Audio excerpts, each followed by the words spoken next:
The 2025 Goodyear 400 at Darlington Raceway was supposed to be just another exciting race on the NASCAR calendar. Instead, it turned into one of the most dramatic and controversial moments of the entire season.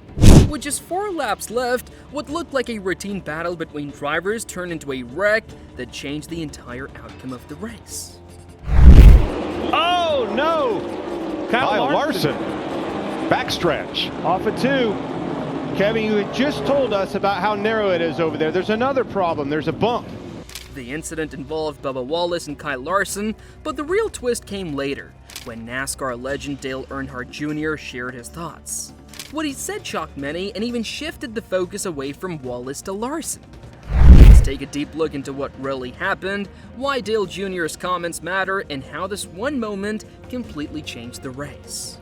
The race was already intense as it entered its final laps. On lap 290 out of 297, Ryan Blaney was chasing down Tyler Reddick for the lead.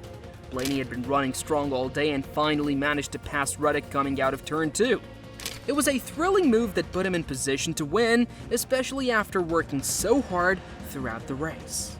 Everyone thought Blaney was about to lock in his first win of the season. Reddick, and around goes Larson again into the inside wall. Oh my gosh, caution. But everything changed just seconds later. Coming out of turn 2, Bubba Wallace, driving car number 23 for 2311 Racing, made contact with Kyle Larson's number 5 Chevrolet from Hendrick Motorsports.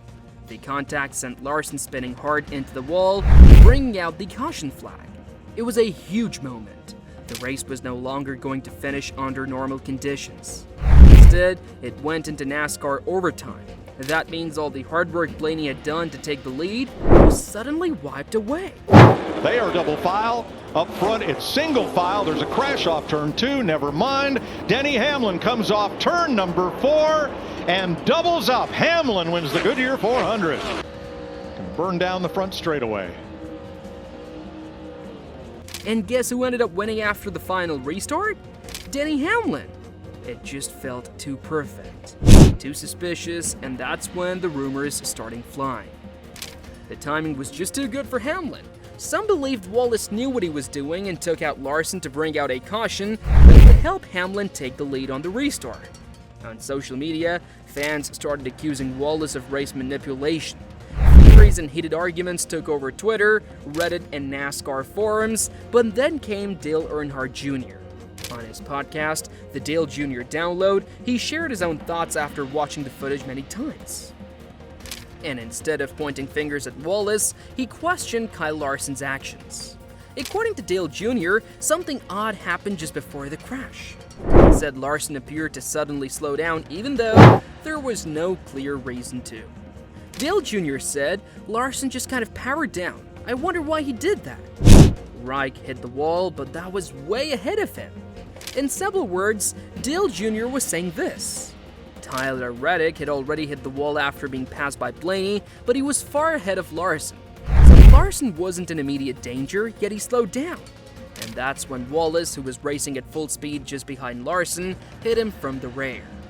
Dale Jr. described this moment as surprising and repeated that he watched it multiple times.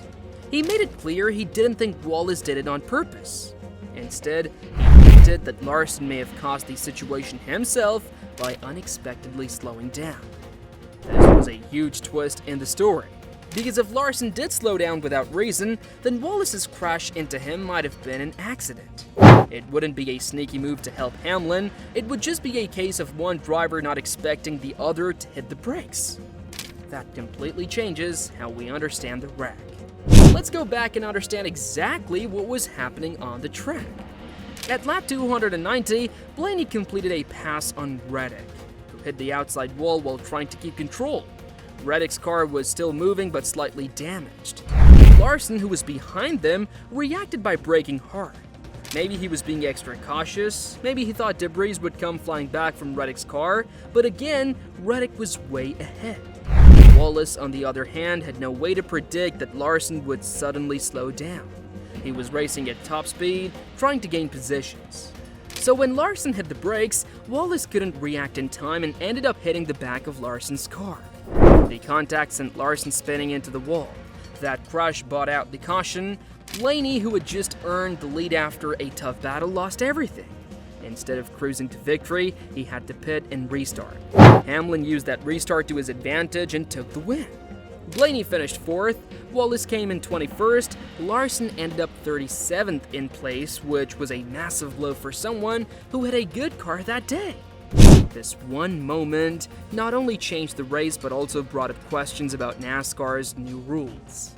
This was the first race to show the real effects of the new damaged vehicle policy. Under this policy, Larson's team was allowed to attempt repairs and bring the car back, but he was already so far down the field that it didn't matter.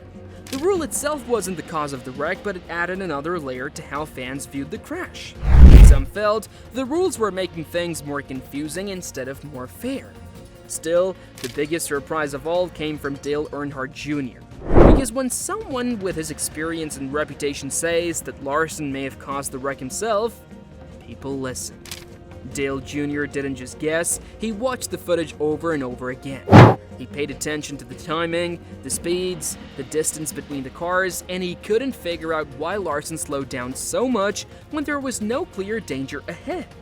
He called it a big-time moment and one that didn't make sense. Now, NASCAR's minimum speed requirement is usually about 115% of the leader's lap time. Larson was struggling just to stay above that. He wasn't racing for the win anymore, he was simply trying to gather a few points by staying on track. So, when the incident happened between him and Bubba Wallace later in the race, it raised a serious question. Why did Larson slow down so suddenly, even though his car was already heavily damaged? According to Wallace, he didn't expect Larson to check up that much. The rake had touched the wall slightly ahead of them, but not in a way that would usually cause a big slowdown. Larson reacted very quickly, perhaps too quickly, hitting the brakes very hard. Wallace, who was driving behind him, didn't have enough time to react. His car slammed into the back of Larson's, spinning him around. From the outside, it looked bad, but when you understand the context, it starts to make sense. Wallace had no reason to wreck Larson on purpose. In fact, he finished in 21st place, nowhere near the front of the field.